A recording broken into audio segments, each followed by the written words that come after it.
Hello दोस्तों, ये कहानी है एक राजा की जो कि एक राज्य में रहता था जहाँ पे हर 5 साल में एक राजा को चेंज कर दिया जाता था। और किसी राजा के 5 साल पूरे होने वाले होते हैं जब उसको ऐसी जगह पे भेजा जाता है जहाँ पे एक जंगल रहता है। उस जंगल के अंदर भेजा जाता है जहाँ पे खाने पीने के लिए कुछ भी नहीं होता और जहाँ पर बहुत सारे जंगली जानवर भी रहते थे और उसको खा भी लिया जाता था कभी कभी। ऐसी जगह पे उस राजा को वहाँ पे भेजा जाता था। अब हर 5 साल बाद कंप्लीट होते ही नए राजा आता और पुराने राजा को नए कपड़े पहनाते और उसको हाथी पे बिठाते और गुड बाय कहते कहते उसे उस जंगल की ओर भेज दिया जाता जहाँ पे खाने पीने के लिए काफ़ी वो थी और तो और वहाँ पे जंगली जानवर भी रहते थे। अब जैसे ही उस राजा को वहाँ पे भेज दिया जाता, अब उस राज्य के लोग सोचने लगते कि अब हमारे राज्य का नया राजा कौन बनेगा।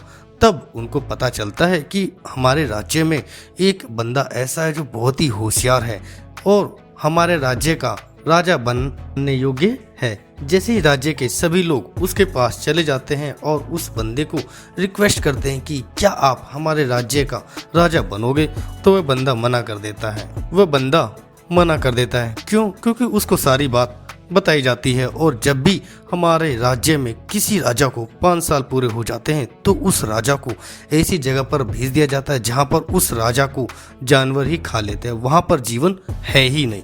तब उस जगह के लोगों ने उनको बोला कि प्लीज़ आप हमारे राज्य के राजा बनिए क्योंकि आप बहुत होशियार हैं, चालाक हैं और अच्छे तरीके से हमारे राज्य को चला सकते हैं। और दोस्तों के सभी के रिक्वेस्ट के बाद उस इंसान ने बोला कि हाँ, मैं आपके राज्य का राजा बनने के लिए तैयार हूँ और मैं इस बात के लिए सहमत हूँ कि 5 साल के बाद मुझे ऐसी जगह पर भेज दिया जाएगा जहाँ पर कोई जीवन नहीं है। जैसे ही वो इंसान उस राज्य का राजा बन जाता है तब उसके 3 दिन बाद ही वह राजा अपने लोगों से पूछता है कि कौन सी वह जगह है जहाँ पर हर राजा को 5 साल बाद पूरे होने के बाद उसे भेज दिया जाता है। तो वो नया राजा अपने लोगों के साथ उस जंगल के अंदर विजिट करके देखता है कि कौन सी वह जगह है जहाँ पर सभी राजाओं को मरने के लिए छोड़ दिया जाता है। उसके साथ ही वह वहाँ पे देखता है कि उस घने जंगल में पिछले बहुत राजाओं की लाशें भी पड़ी हुई हैं और वो जंगल इतना ज़्यादा घना है कि वहाँ पर बहुत अलग अलग तरह के जानवर भी रह रहे हैं। उसके बाद उस नए राजा का चलता है दिमाग, तो वह सब देखने के बाद वह राजा एक गजब का प्लानिंग करता है। वह राजा उस 5 साल में बहुत ही गजब का प्लानिंग करता है और आपको यही सीखनी है कि वो कैसे अपने फ्यूचर के लिए पहले से ही प्लानिंग करता है। उसने अपना दिमाग लगाया। राजा ने पहले ही साल में उस जंगल के सारे पेड़ों और पौधों को कटवा दिया और राजा ने वो सारी चीजें वहाँ से हटवा दी जिससे वो जंगल इतना घना लग रहा था और वहाँ के सारे जानवरों को भी वहाँ से हटवा दिया। अब राजा ने दूसरे साल में उस पर और काम किया, उसको और ऐसा बनवा दिया जिससे वो जंगल लगे ही ना। और जैसे ही वो तीसरे साल आया वहाँ पे उसने एग्रीकल्चर का काम भी चलाया और चौथे साल में वहाँ पर काफी सारे बिल्डिंग कॉम्प्लेक्स और रोड बनवा दिए। इसी के साथ ही वहाँ पे लोगों ने काफी सारे घर बनाने भी शुरू कर दिए। 5वें साल में मैं तो वहाँ पर लोगों को रहने का भी इंतजाम कर दिया था। इन 5 सालों में ये सारी चीजें करने के साथ ही राजा अपनी सेविंग भी कर रहा था। जी हाँ, राजा बहुत ही कम खर्चे करता था और अपनी सेविंग बहुत करता था ताकि वे पैसे को बाद में खर्च कर पाए जब वो काम करने लायक ना रहे और उसी जगह जिसे वो 5 साल से तैयार कर रहा है उस जगह पे अच्छे से रह सके अपने परिवार के साथ। अब जैसा कि आपको पता है कि राजा के 5 साल पूरे होने ही वाले थे, तो वो अपने राज्य के लोगों को बोलता है कि मेरे 5 साल कंप्लीट होने वाले हैं, मुझे मेरे उस जगह पर भेज दीजिए जहाँ पर आप मुझे 5 साल बाद भेज देने वाले थे। तब उस राज्य के लोग बोलते हैं कि आपके अभी 5 साल पूरे नहीं हुए, आपके भी 5 साल पूरे होने में 10 दिन बाकी है। तो राजा को बहुत एक्साइटमेंट हो रही थी क्योंकि राजा को अपनी उस जगह पर भेज देने वाले थे जहाँ पर उसने अपने खाने पीने और रहने की तैयारी पिछले 5 साल से पहले से ही कर रखी थी। जैसे ही उस राजा के 5 साल पूरे कंप्लीट हो चुके थे तो राजा को भी नए कपड़े पहनाए गए और उसे राजा को भी गुड बाय करने के लिए उसे हाथी पे बैठाया गया। लेकिन उस राज्य के लोगों ने देखा कि इस राजा के अब भी चेहरे पे मुस्कुराहट और हंसी है, जैसे कि पिछले जितने भी राजा गए उनके चेहरे पे रोने की शक्ल थी, उदासी था कि अब वो अपना राजपाट छोड़ के जंगल में जा रहा है, लेकिन इस राजा के चेहरे पे हंसी थी। तो लोगों ने उनसे पूछा कि आप इतने हंस क्यों रहे हैं, आप इतने मुस्कुरा क्यों मंजूर है, आप इतने खुश क्यों हैं, कैसे हैं?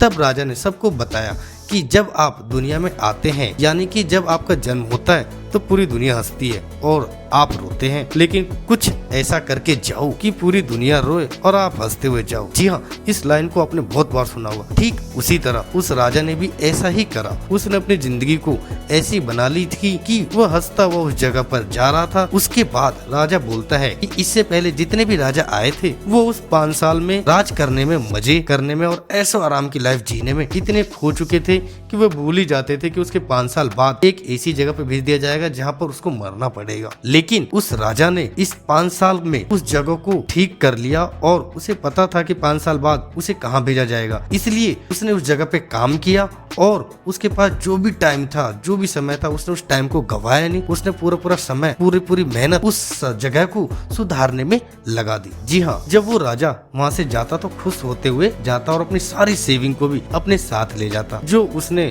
पिछले 5 सालों में की थी। जी हाँ, राजा बन जाने के बाद उसने ज्यादा खर्च भी नहीं किए थे ताकि अपने फ्यूचर को संभाल सके और उस पर अच्छे से काम कर सके और अपना भविष्य अच्छे से अपने परिवार के साथ बिता सके। जी हाँ, इस कहानी से हमें सीखने को मिलता है कि हमें भी अपनी जिंदगी में अपनी लाइफ को अच्छी बनाने के लिए कुछ ही टाइम मिलता है। अगर आप मेरी एज के हो या फिर आप 16 से 25 साल के बीच में हो तो आपकी गोल्डन एज है। दोस्तों, इस एज में आपको जितना जोश मिलता है और जितनी भी आपके अंदर की एक्साइटमेंट भरी हुई रहती है कि आपको दूसरी एज में नहीं मिलती। जी हाँ, इस एज में आपको इतनी मेहनत करनी है कि आपका फ्यूचर सिक्योर हो सके, अच्छी हो सके।